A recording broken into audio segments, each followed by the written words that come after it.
How does thought originate? It's a very good question. I wonder how can I convince you that even thought is divine.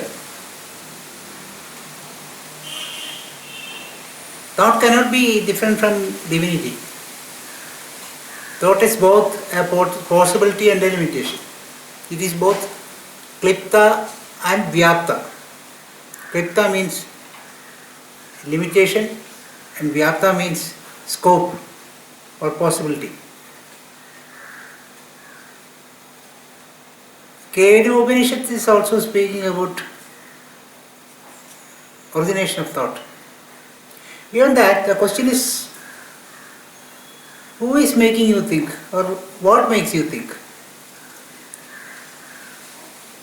My reply is that the energy within you makes you think. Not only the energy, the sense of time, past, present and future, then the persons around you, things around you, the situations around you, all these make you think. None of you are thinking about the present.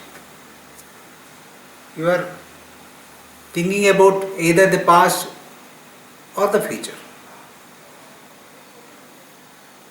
So when you are in the present, you are not in thought. And this is simply meditation. Meditation is nothing but being in the present. The meditation is an effort to stick on to the present so that you are not wandering into the past or to the future. The division takes place and thought emerges. Wherever thought occurs, you can see this division behind such an origination. You divide between past, future and present. As a result, thought emerges. And again, if you are thinking about persons, places, situations, beyond these things, you don't have any thoughts, it seems. I think I am right. You are thinking about persons, thinking about places, and thinking about situations. Let us see what happens when you think about a place. When you think about a place, you divide the place where you are from the place about which you are thinking of. When I am thinking about a person, I am dividing myself from him. When I am thinking of a situation, I am dividing this current situation from a situation in the past or a situation in the future. So division is the cause for thought. Thought comes from division. When I am integrated, I have the past and the future along with the present with me now, and I don't think. Then I don't have thoughts. When I think about the past or when I think about the future, I am dividing my time into three. Though I am in the present, I deny this present and fly into the future or past. Luckily, I am living now in the present in flesh and blood, but still I am thinking about the past or the future. I am thinking about the future things, simply forgetting what I have now. When I think of you, I am forgetting me. When I think of your home, I drop this place, I forget this place, where I am now, and think of your place. So I put divisions into my things, and thought emerges. And now you can see that thoughts are caused by division. Now we are coming into the question of division. Before the universe there was nothing. And that nothing emerged into something. And that something was undivided then. That something was undivided when it was originated. And how we happen to be here? I am talking now and you are listening to me. How it happened? It is because of division. Something divided into the universe, and we are all part of that universe. If there was no division, we would not have been here. Now we have different lives and at different places, in different culture, wearing different attire, different attitudes and different tastes. So my question now is whether the division is sinful or not. Can you say that division is wrong?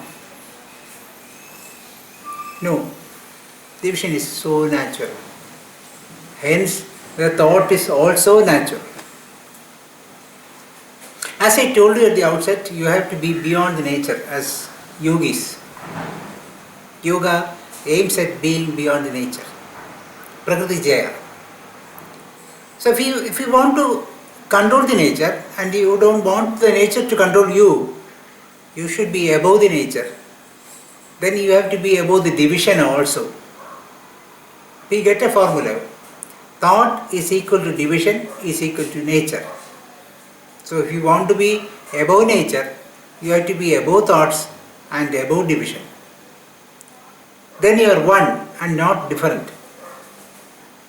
The differentiation is created by ego, and ego makes it miserable. Ego divides and divinity unites. Union or yoga is divinity and separation is ego.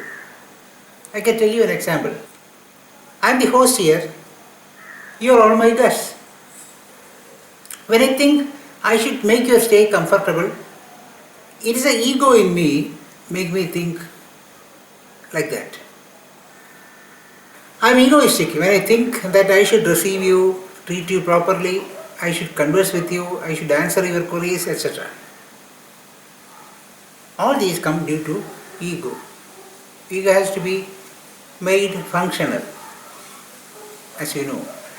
Where you want to be egoistic, ego will come, and the next moment ego will disappear. When you make ego functional, ego will be coming when it is needed and it will be disappearing when it is not needed.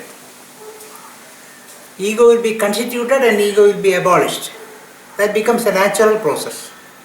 When you read books and texts on spirituality, you may misunderstand that ego is totally destructive. I can give you an example. A river starts as a spring, a small spring. You can stop the water with a few stones from flowing. When it becomes a river, can you keep those stones to prevent the flow? No. Those stones too will be carried away by the flow. A dam is to be built in order to prevent the flow. The tiny beautiful spring has now become a fierceful river.